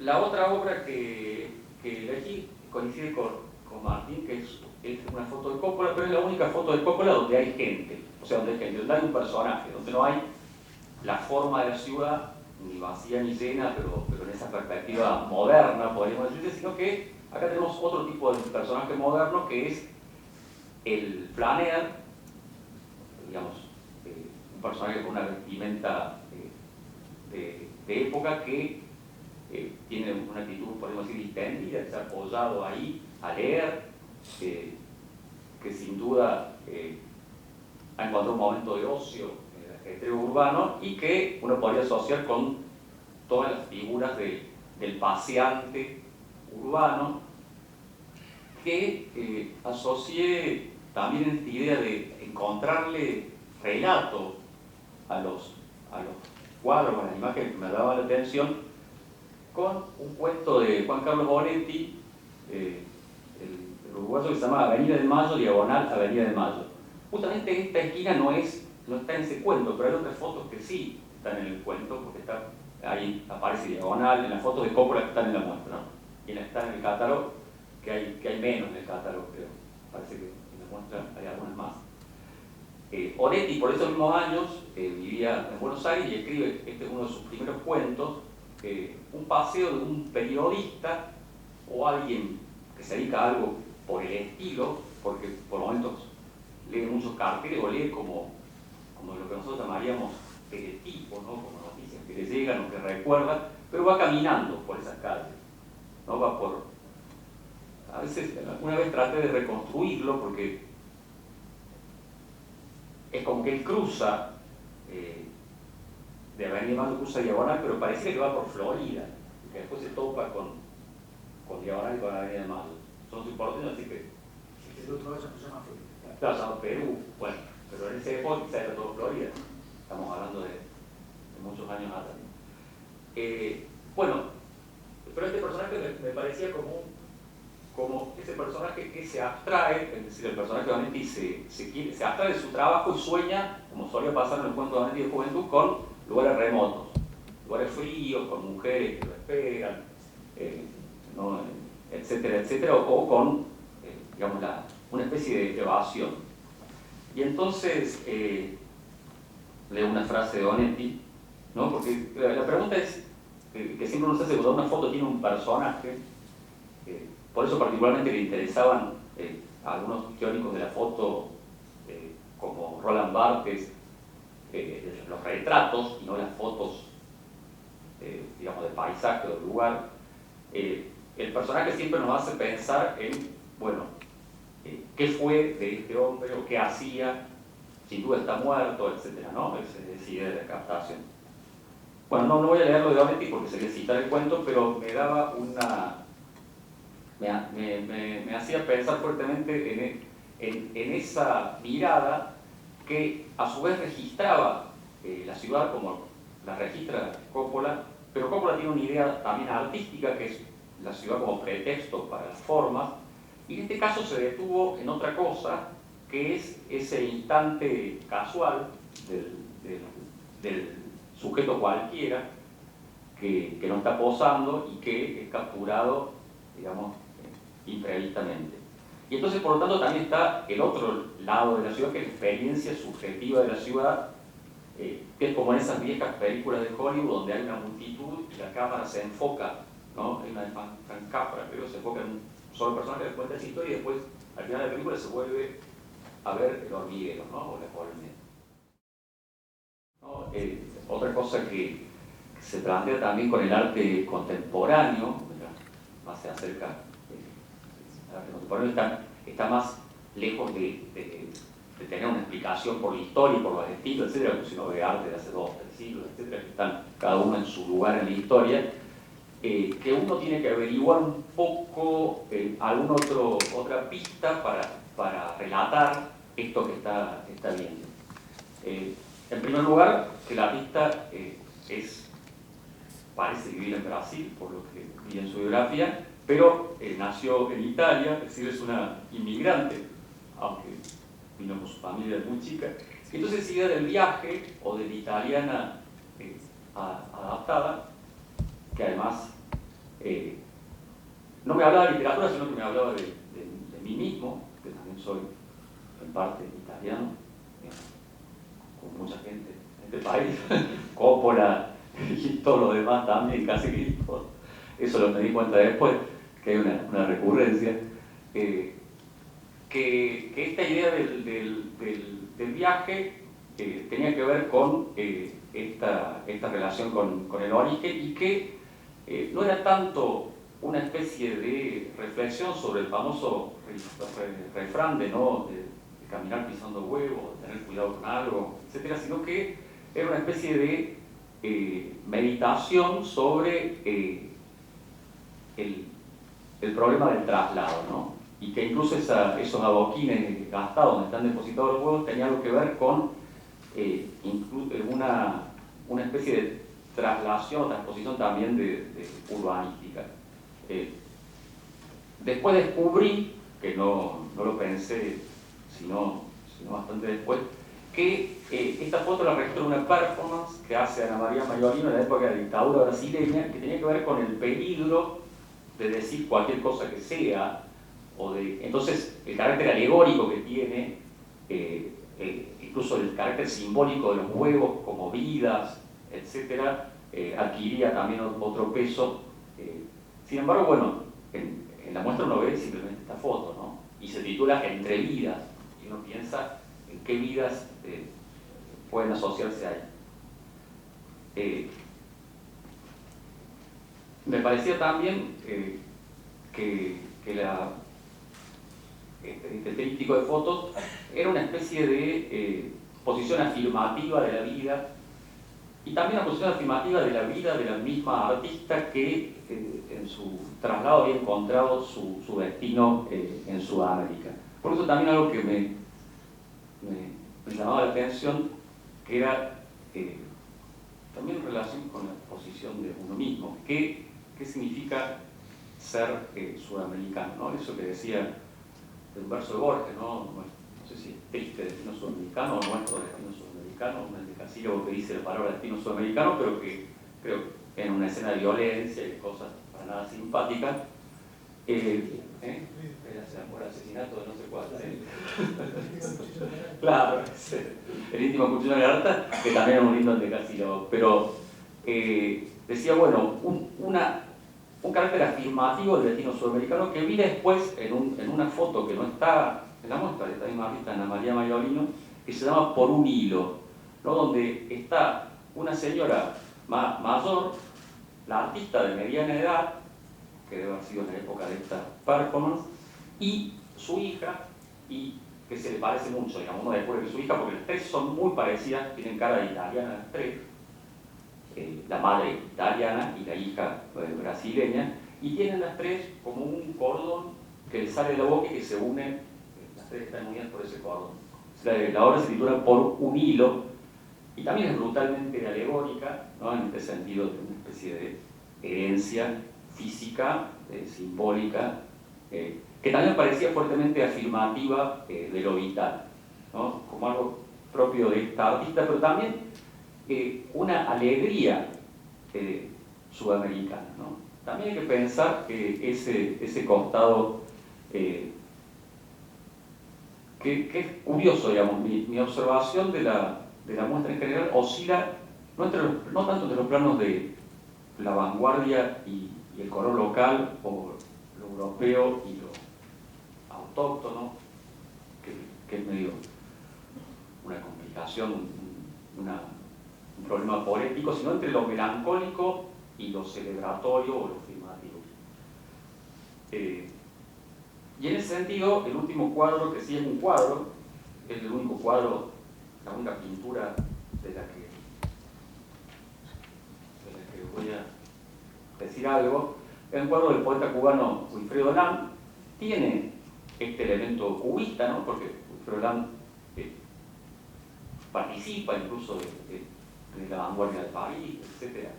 Va y viene, de hecho vuelve a Cuba en otros momentos, o sea, cuando es un pintor relativamente avesado en estas técnicas, pero podemos decir que el objeto o el espíritu al que apunta es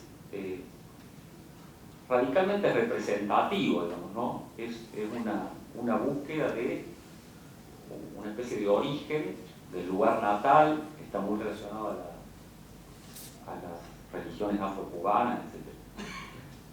Y esta imagen, por un lado, es un cuadro bastante más impresionante la muestra de lo que se ve en el catálogo. No pensé que fuera tan grande, es un cuadro enorme, casi 2 metros, y tiene de alguna manera el sentido que le encontré no era tanto una especie de adaptación tropical o isleña o latinoamericana de una especie de cubismo. De hecho, uno de los cuadros más famosos de Lam está en Nueva York, al lado de la señorita de Aviñón, ¿no? Como si fueran una especie de dos formas de hacer el mismo gesto en la historia del arte, en la historia del arte occidental. Sino en qué es esto, digamos, qué es esta imagen, ¿no? Recordé una frase de algunos iconólogos bastante supersticiosos que decían que toda imagen, así como el arte venía del arte religioso y después en un momento recientísimo deja de serlo, digamos, se seculariza, lo que se llama la secularización del arte, toda imagen en realidad es como un dios o una deidad que se ha sustraído de su religión. Entonces, esto es, en esos términos, una deidad. Y creo que Lam también tiene una serie de pinturas sobre la deidad afrocubana, etc. Resulta bastante imposible de identificar qué deidad sería, pero, bueno, imaginé una alegoría para las alas, escribí una especie de texto que tiene la misma relación con el cuadro que la descripción de Benjamin con el texto de Klee, es decir, poca, porque las alegorías tienden a sustituir a aquello que están viendo, pero en el momento en que estaba interrogando el cuadro, interrogando su título, ¿no? Pues se llama Tú en mi mirada, se llama también Mañana Verde y se llama también Selva Virgen, como si, en francés además, ¿no? Hay como una citación probablemente como si aquello a lo que se refiere no estuviera ni siquiera ubicado para el mismo pintor en el momento de la titulación, que es un momento alegórico, ¿no? También el problema de los títulos es un problema de la éfrasis, ¿no? De cómo por qué ponerle palabras.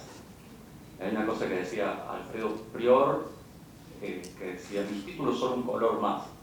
¿no? Porque siempre los títulos ponían una referencia que te llevaba, bueno, a una especie de literatura, historia o personaje que a veces después había que encontrar en el cuadro, ¿no? Como un juego enigmático. O sea, a mí me llamó la mañana verde que lleva un color en el título, ¿no?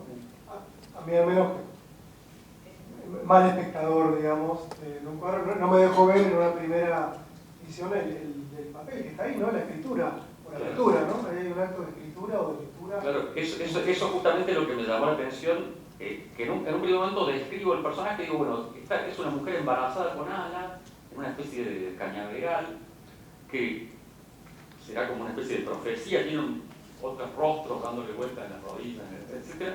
Y solo después de un segundo momento, incluso después de que me planteé escribir algo y decir, bueno, ¿por qué en vez de escribir o comentar una glosa, por qué no hacer lo que haría un poeta antiguo, y es describir en un poema el cuadro? No hacer una éxtasis en un sentido, digamos, de anticuario. Pero cuando me puse a hacer eso, me di cuenta de que el personaje me está tendiendo una hoja con renglones para escribir el poema, que está como ofreciendo para otro mundo o para otro lugar una especie de hoja en blanco. Y también descubrí, poemas mucho más elaborados que los míos, que Severo Sarduy había escrito una serie de poemas sobre cuadros de Wilfredo Lam, que están en un catálogo de una muestra de Wilfredo Lam que se hace en España hace unas décadas. Y esos poemas son 10 poemas que se llaman Orishas, que son sobre 10 deidades de la religión afrocubana, que habrían sido pintados por Wilfredo Lam. Ninguna de esas deidades ni de esos cuadros es este es como otra deidad que no sabemos a qué religión pertenece y no tiene su Severo Sarduy que le cante. Bueno, tengo un poema escrito sobre esto, si quieren se lo leo. ¿Tiene? Ah, tiene una hojita, no. Acá empieza la también. Porque yo pensaba leer todo esto, y me hacen improvisar, para eso me voy a dar clase de nuevo corro. Ángel de una pintura. Un ojo sale del cañaveral y parece fijo en alguien que le hablara, pero el ojo izquierdo se sumerge en el verdor violáceo de un follaje espeso y nocturno. El pelo llueve a los costados del óvalo imperfecto, más achatado arriba, tal vez muestre leve, ligeramente su perfil. La panza también está girada un poco y dice, voy a tener un hijo, aunque los labios sean líneas cerradas en el espacio del cuadro. Las máscaras adheridas a las rodillas de esta madre alada, en cambio, se expresan. Hacen pequeñas muecas, abren los ojos. La más seria enrojece sobre la pierna derecha un poco atrás. La otra parece sonreír en el azul brillante que se adelanta con la izquierda. ¿Qué me traes, mirada mía, verde? Quisiera preguntarle y no contesta, aunque ahora adelanta un papel blanco, pautado, bajo su mano perdida y como emplumada. En esos dedos ocres se dibuja una flor sin pintar, que está a punto de desvanecerse. ¿A quién se le entrega entonces esa hoja con renglones? Sin dudas que al mensaje no le alcanza una imagen. Está envuelto en dudas, en títulos. Mañana, selva o mirada, en colores de los nombres, verde, virgen, voceo. La diosa de las cañas quiere que se la escriba. Le habrá dicho al pintor, decí de dónde venís, volvé a decirles sí a los que no pintan. Me cuenta su retrato que viajó hasta acá. Te hice nacer acá, en este lugar, y en estos años de amigos barrocos, para que digas sí todos los días al más bello destino sudamericano. Trae canastos con frutas, parece una canéfora, trae chicos, trae el verso blanco y la mirada diáfana.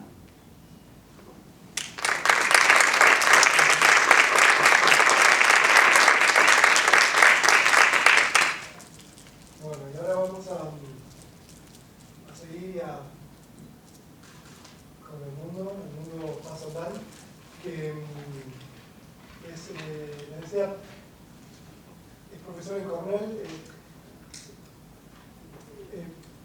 digamos que vive en Bolivia y está de viaje 10 meses al año, ¿no?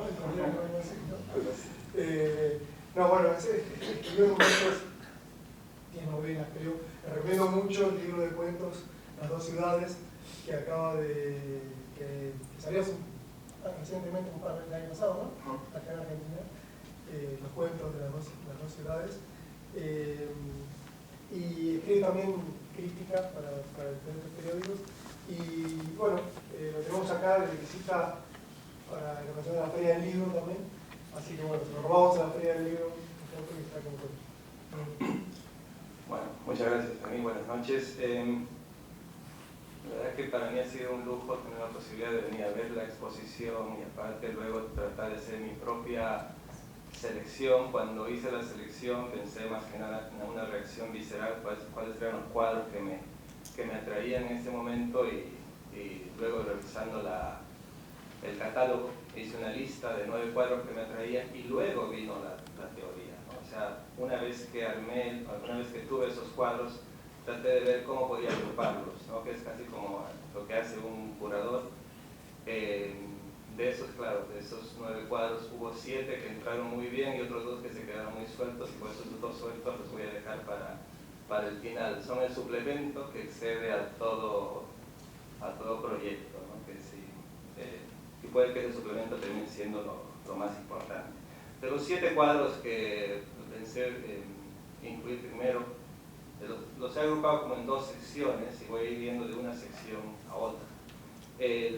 La primera sección la llamamos como versiones de nuestra modernidad y estaba pensando en cuál sería para mí en este momento, de esos cuadros que me han interpelado, que me han hablado, cuál es el cuadro que representa como el zeitgeist, ¿no? el cuadro que representa el momento actual, o mi momento actual, o nuestro momento actual.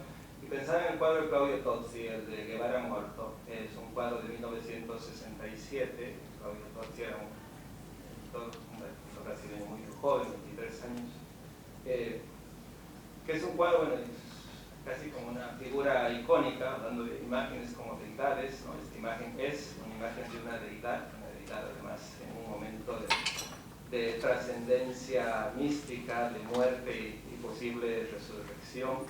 Pero aparte es un cuadro que está en el que se interviene como uno que o sea, sabemos todos, conocemos la icónica foto de Che Guevara cuando muere ahí en Valle Grande, en Bolivia, cuando es asesinado en 1977, las fotos en las que tiene esa aura mística. Pero aquí el cuadro, ¿no? El cuadro es una intervención sobre, no tanto sobre la realidad, sino sobre la representación de la realidad. Tozzi está pintando una fotografía que ya nos está diciendo algo de ese momento, ¿no? Es una realidad intervenida y también es un simulacro, ¿no? Estamos buscando el cuadro conecta obviamente con el ensayo de Benjamin de los años 30 acerca de la obra de arte en los tiempos de la reproducción mecánica. Esa obra de arte, esa reproducción mecánica que ha hecho que se pierda el aura, ¿no? Que cada vez sea más difícil encontrar el aura que acompañaba a las obras de arte únicas.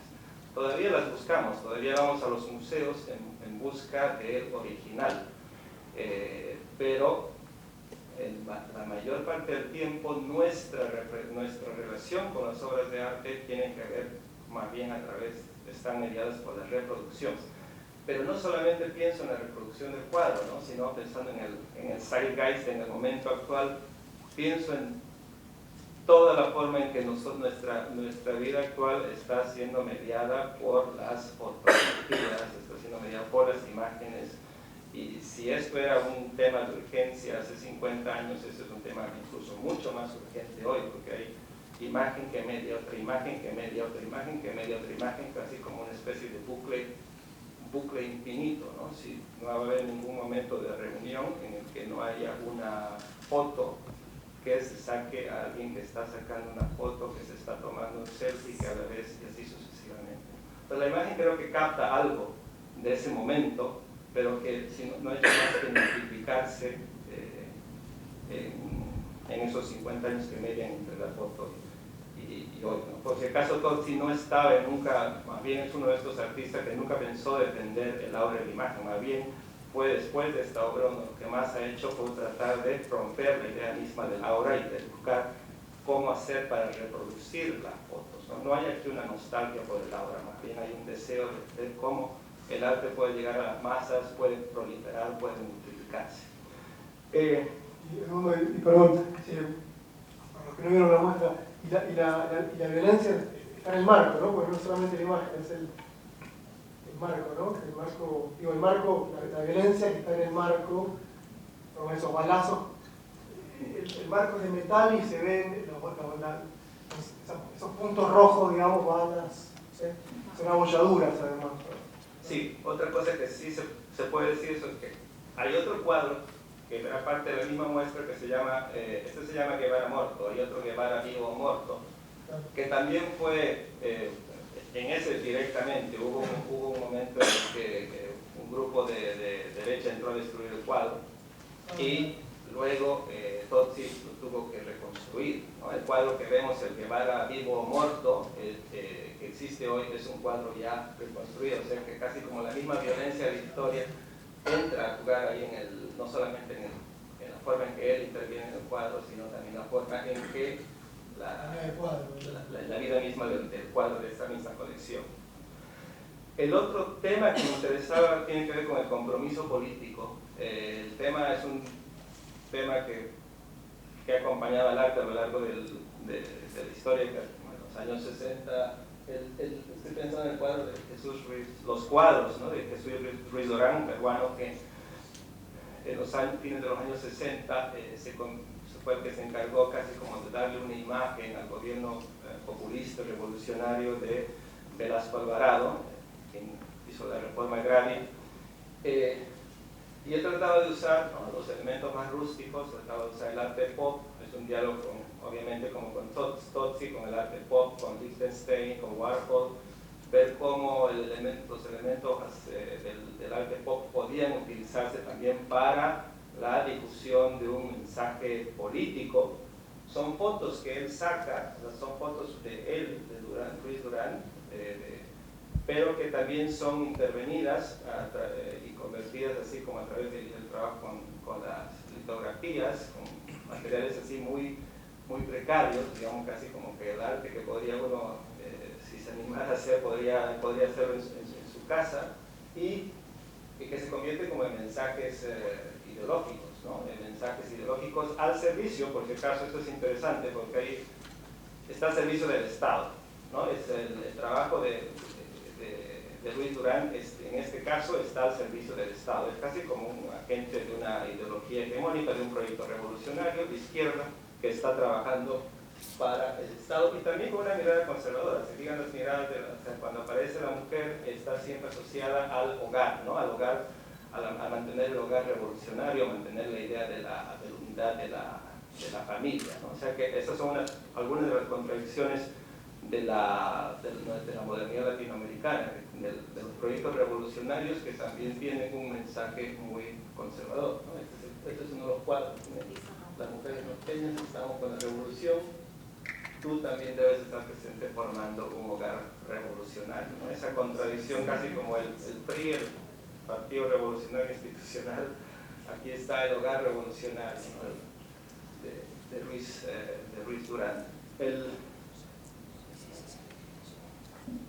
En diálogo con esto, de una forma un poco así casi como opuesta, está lo que hace el taller de serigrafía popular en los primeros años de la década pasada, después de la caída del gobierno de la Rúa, porque aquí más bien, así como en el otro de nosotros, en Ruiz Durán, es el Estado el que interpela o es el pintor el que funciona casi como un agente de un proyecto estatal. Aquí en el taller de serigrafía, que también se utilizan materiales así rústicos o precarios de serigrafía, pues, se van en las asambleas barriales, los pintores, los artistas van a trabajar a las fábricas, van a trabajar a las asambleas populares, pero aquí más bien es el vaciamiento del Estado, el colapso del Estado, el que produce el surgimiento de este tipo de arte, ¿no?, en relación relacionado con la caída del gobierno de la Rúa, los primeros años del 2002 al 2003, 2004, el taller de serigrafía popular. Entonces surge a partir de la ausencia del Estado. Entonces es interesante ver cómo aquí el Estado muchas veces en Latinoamérica ha funcionado como un agente mediador de proyectos intelectuales, ¿no? En el caso, quizás el caso más obvio creo que es el de México para los intelectuales, ¿no? El Estado del PRI desde la Revolución Mexicana, que ha cooptado muchas veces a sus intelectuales a través de becas y todo tipo de ofertas de embajadas y demás. En otros casos es más bien la ausencia del Estado la que permite el surgimiento de un discurso que pueda ser revolucionario.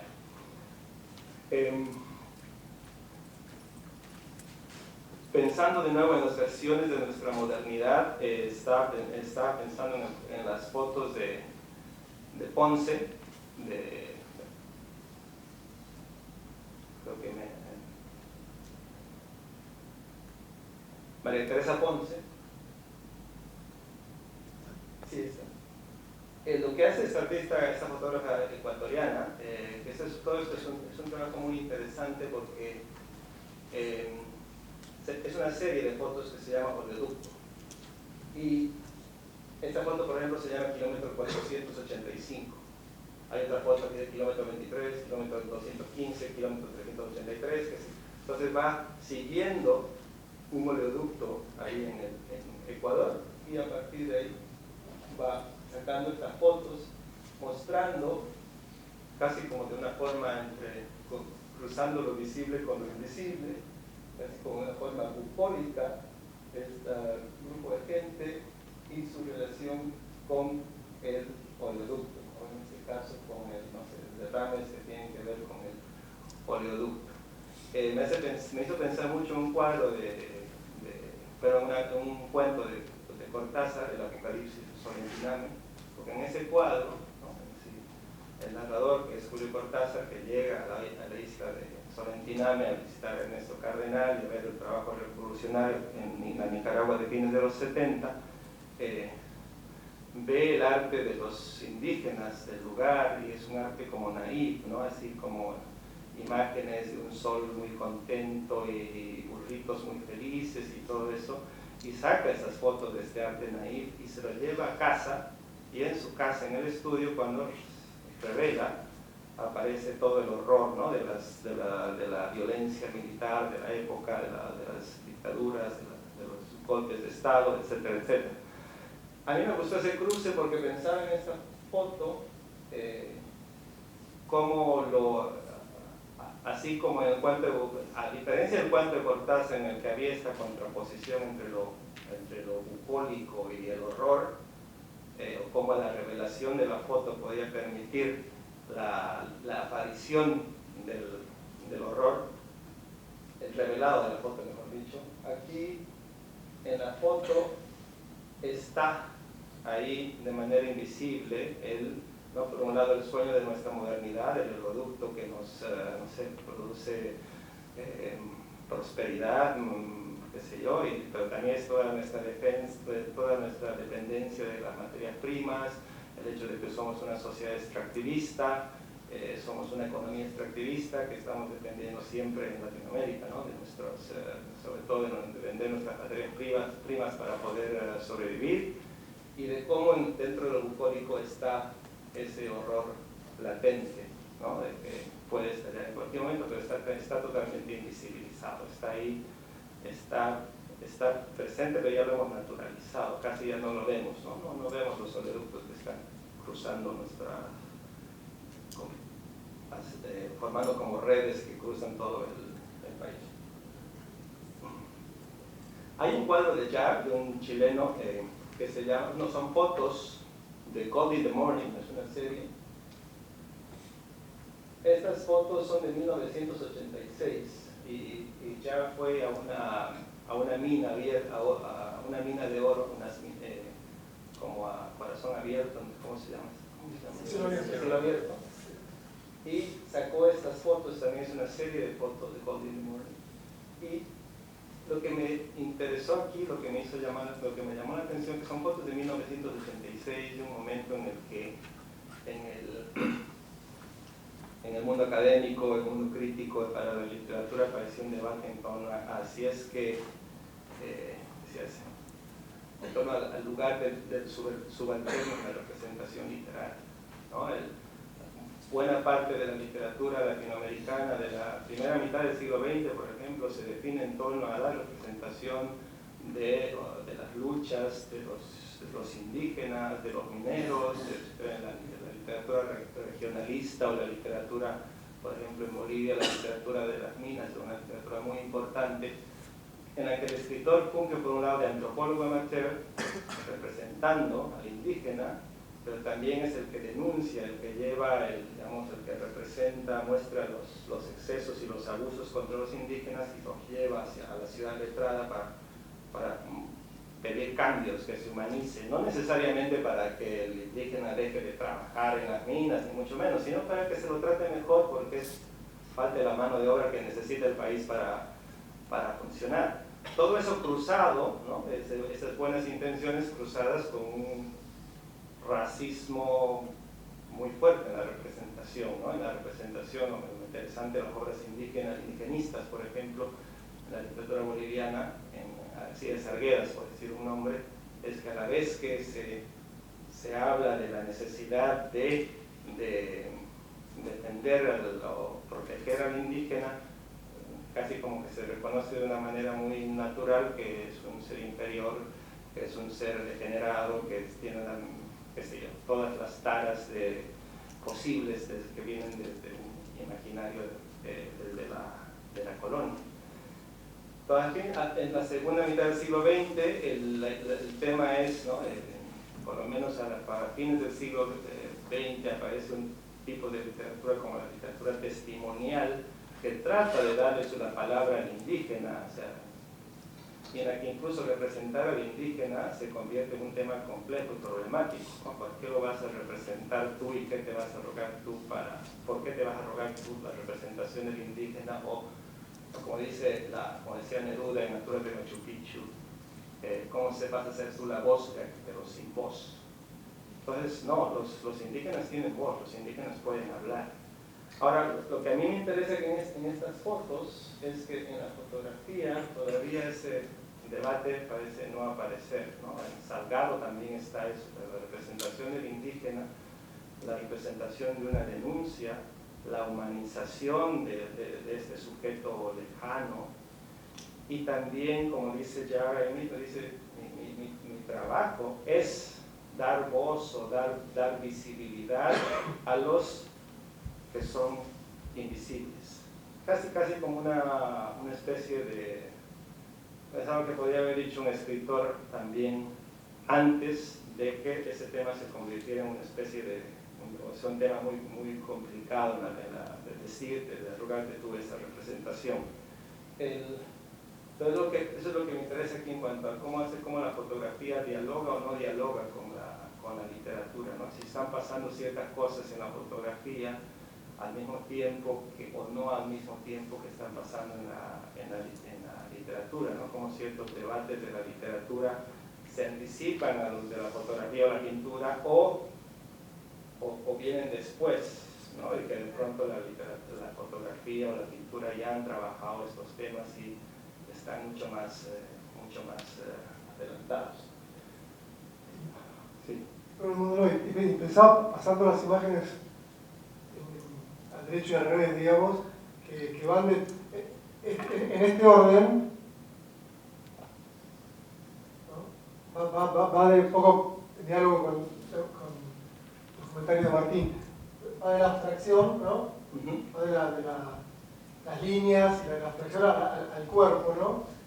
O sea, si la abstracción de Martín era sustracción de los cuerpos, acá sería más bien, pero al mismo tiempo en el momento del cuerpo tampoco desaparece la línea, ¿no?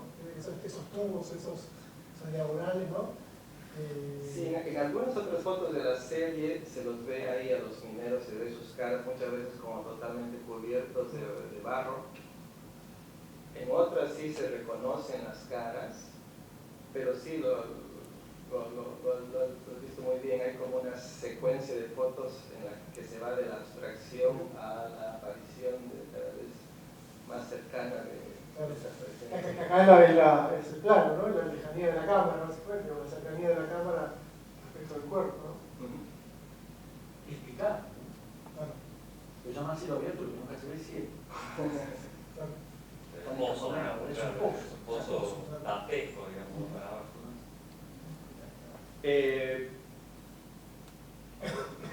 Después, bueno, hay un par de fotos más, creo que no sé cómo ando de tiempo. Creo que acá Nos queda un poquito, ¿eh? Sí.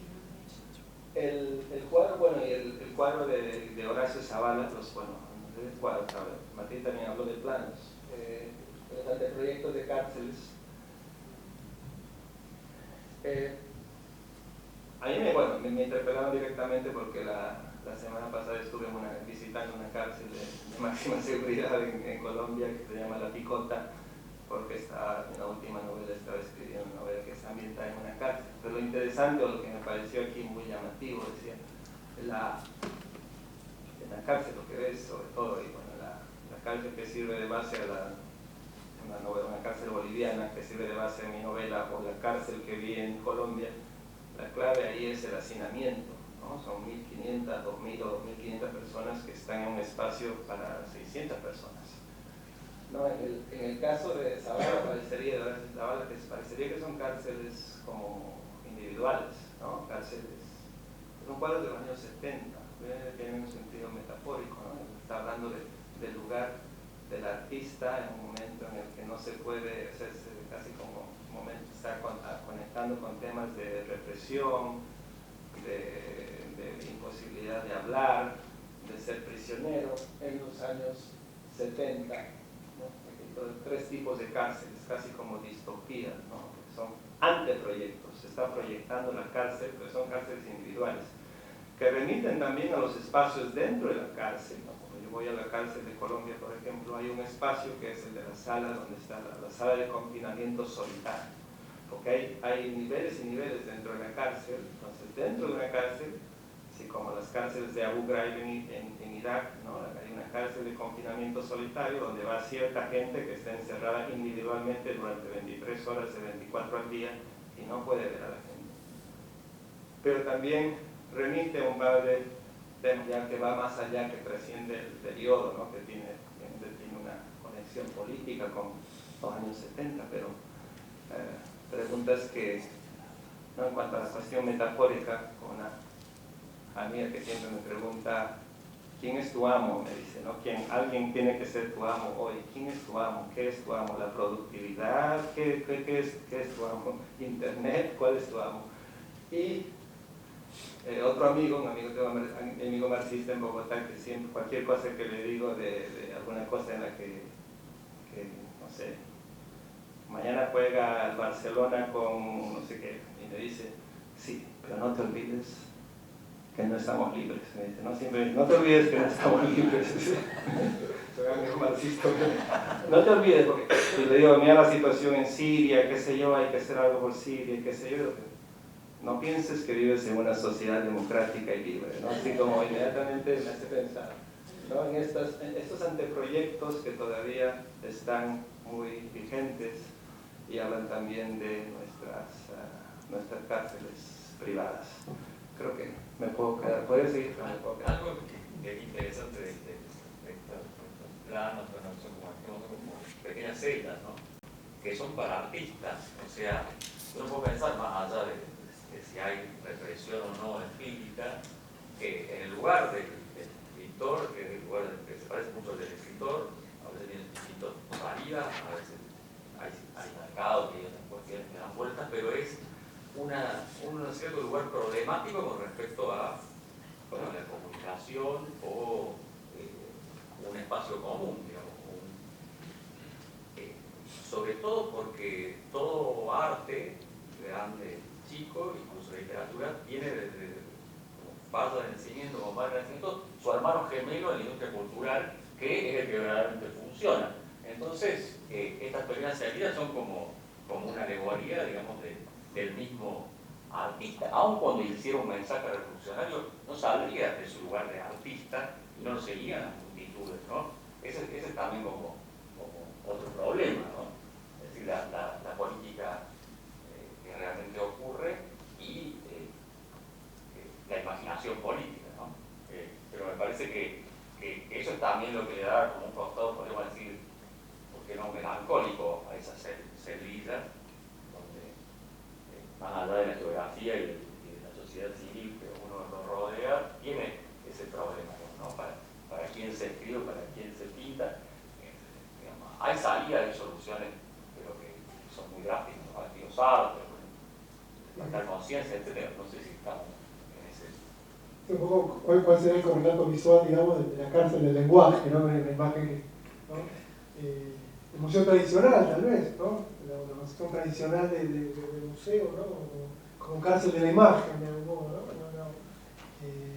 Versus algo que movilice, digamos, ¿no?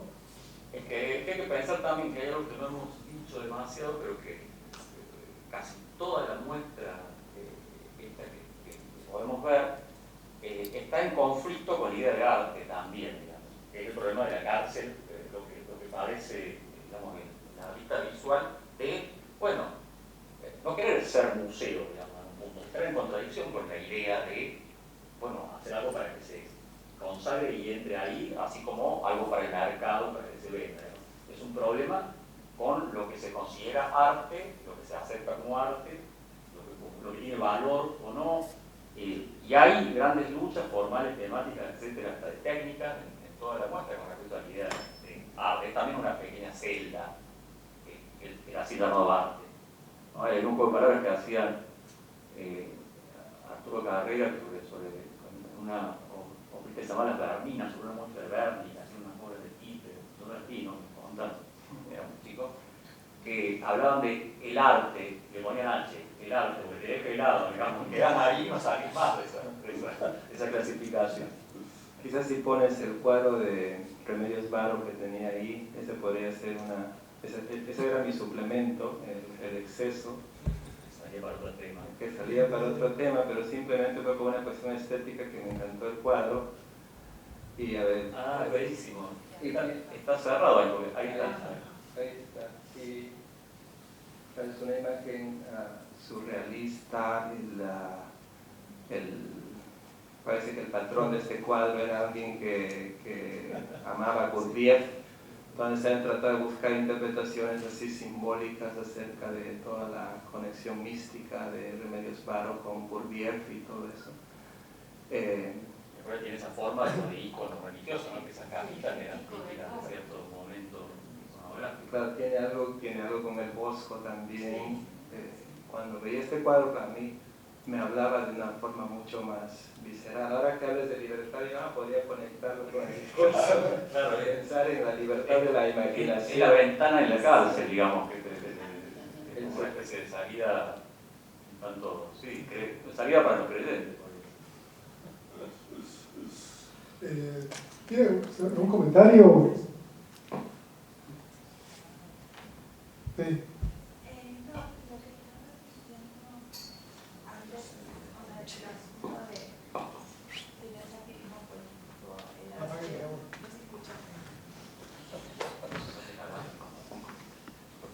Gracias. Lo que mencionabas antes de que el arte no es un activismo político me hizo pensar en el artista asiático Ai Weiwei, que sí que es activista político, o sea, a través de toda su obra y la comunicación en las redes sociales. O sea, él, si bien tiene obras de arte que están en museos, en Estados Unidos se ve muchísimo y aparte son todas muy distintas entre ellas, también hace activismo político y saca fotos cuando la policía lo manda a la cárcel y lo sube en Twitter y hace manifestaciones pacíficas del tema de la represión del internet en China.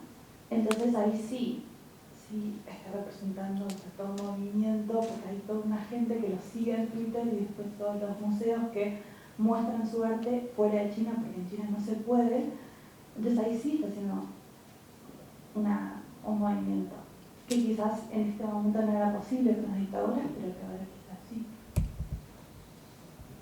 Digamos, yo te podría responder que eso ha pasado muchas veces, digamos, es más, gran parte de la muestra uno puede ver voluntad de intencionalidad política y participación, digamos, empírica, revolucionaria, en el sentido de, con el arte, producir cambios, etc. Lo que me parece que es el problema del lugar del arte es que, más allá del éxito de este artista, tengo el gusto de conocer, sobre todo el éxito como valor de arte, si ya está en el Museo de Estados Unidos, no hace que el gobierno chino modifique su forma de actuar, porque es un artista, ese es el lugar del artista. Protestar, estar en ese espacio donde es posible, incluso hasta diría que es una especie de mandato también, ejercer esa crítica y comunicarla. Pero el problema es que la comunicación, digamos, más allá de las reglas, el problema es ¿por qué hacerlo como arte y no hacerlo con armas? Digamos, no hacerlo de otra forma. Esa es la cuestión.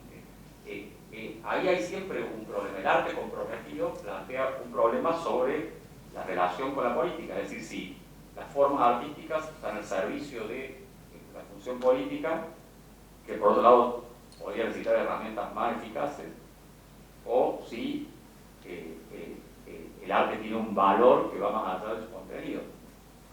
¿Por qué sería arte y no simplemente activismo? Pero son problemas que no tienen muchas soluciones y se han planteado muchas veces en el siglo XX y tienen sus respuestas, digamos, sus respuestas a favor de no abandonar el activismo político en el contenido del mensaje y sus respuestas de plantear una revolución de las conciencias o de otra índole que tenga que ver con un lugar específico del arte más allá del contenido. Yo diría que para cada obra uno podría tener una reflexión diferente, pero creo que en el caso que vos planteás, sin duda que hay una reflexión sobre el problema de la relación entre la política, la violencia y aquello que se llama arte, que incluso se debe expresar formalmente, por eso decir que las obras no siguen como una línea formal, pero siguen siendo arte, ¿no? Hay museos de arte súper contemporáneo donde no hay solo videos, solo como registros de performance y cosas y actividades de arte efímero, no hay ni fotos, ni siquiera ni imágenes, ni cuadros, etc. No hay uno en Barcelona, uno ve todo el tipo de videos de gente que se hace cosas, que hace cosas, digamos. Pero está en un museo y el museo le da ese lugar. Igual el problema de la participación política no es un problema solo para los artistas, en general. No es solo el gobierno chino que no le mueve un pelo. Yo vi la obra de Weiwei de las balsas. A los gobiernos europeos en su política con los refugiados tampoco le mueve un pelo. Yo creo que lo desolador del arte comprometido, porque en tanto que arte comprometido aspira a alguna clase de eficacia social, es que no hace más que revelarnos desoladoramente su ineficacia, su completa ineficacia. Y no solo en China. Martín, por ejemplo, citó a Hart, que es cineasta también, entonces él dice que su fotografía es un acto político y que su fotografía es denuncia. Yo pienso que eso es justamente lo que hace, ellos quieren visibilizar, pero el artista tiene otra obligación, que si no le pongamos también al artista que lo hacen visible, ya bastante como artista, pero si vamos a discutir cada construcción humana, siempre es visible, sí, me parece que depende de la intención. Yo creo que no hay que obligar a nadie, efectivamente no he dicho eso, que obligar a nadie. Sí, porque por otra parte estamos hablando de opción, no de obligación, de los artistas que optan por eso. No te estoy cuestionando. Aparte, no tengo que algo importante. Quiero decir que justamente no podía es mismo que se bañe. Es un ejemplo de esos artistas y hace videos que se los recomiendo si tienen una autoridad, pero lo pueden ver en internet, en YouTube, que son denuncias dolorosas de lo que está pasando en África con refugiados, pero él asume que es un artista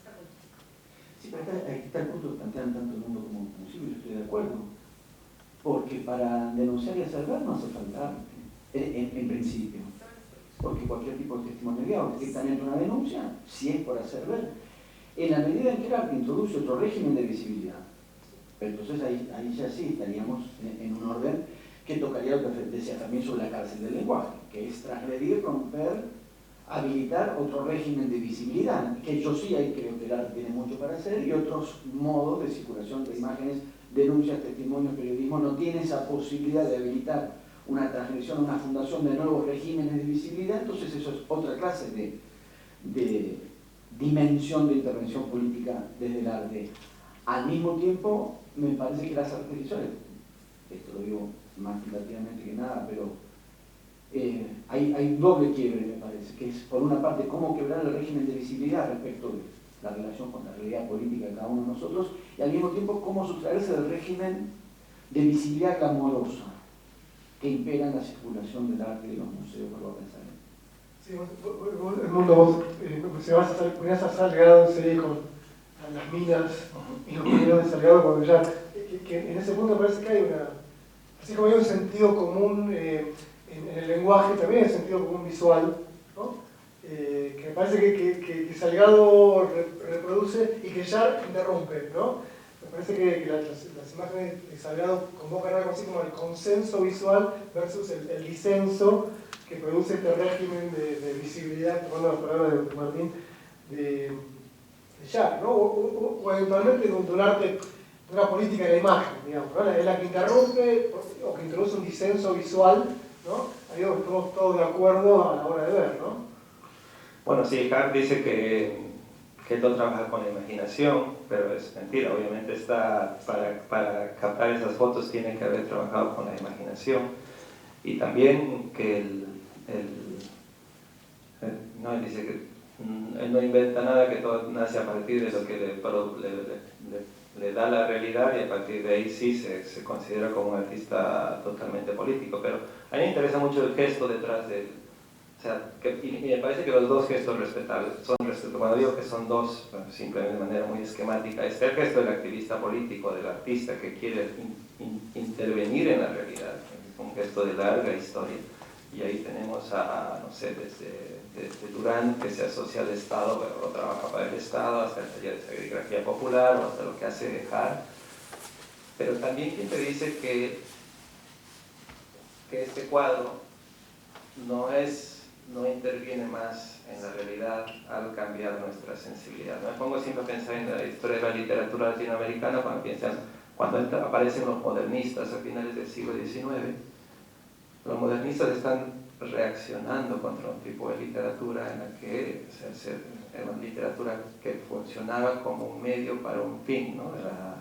Hablando de manera muy, muy simplificada. De pronto los modernistas comienzan a hablar de cisnes y de estatuas y de cosas que son muy preciosistas y que parecería que en una lectura muy rápida tiene una cosa así hasta frívola, pero que sin embargo ¿no? terminan convirtiéndose en un lenguaje que por un lado va a ser muy fundamental para la cuestión popular en el siglo XX en cuanto a los boleros y demás en su influencia, pero por otro lado va en cierta forma sembrar las bases para lo que va a pasar después con la reacción de las vanguardias, ¿no? Hay un cambio en la sensibilidad que es trabajado a partir de la poesía del modernismo, que parece que en principio parece que no tiene nada que ver con la política, y que sin embargo produce un cambio de sensibilidad mucho más. Eso lo dice de una mejor manera Graciela Montalvo, ¿no? Eso a mí me interesa, y eso, digamos, entonces tienes el arte que tiene mucho más compromiso político, por lo menos de manera explícita, pero hay otro tipo de arte que también está funcionando así de manera mucho más subrepticia y que quizás, no sé, creo que hay que fijarse eso en el gesto, sin necesariamente pensar en la superioridad moral o no de aquel artista que trabaja directamente con material político. Y tu amigo colombiano diría, pero no somos libres. No somos libres. Bueno, te agradezco muchísimo.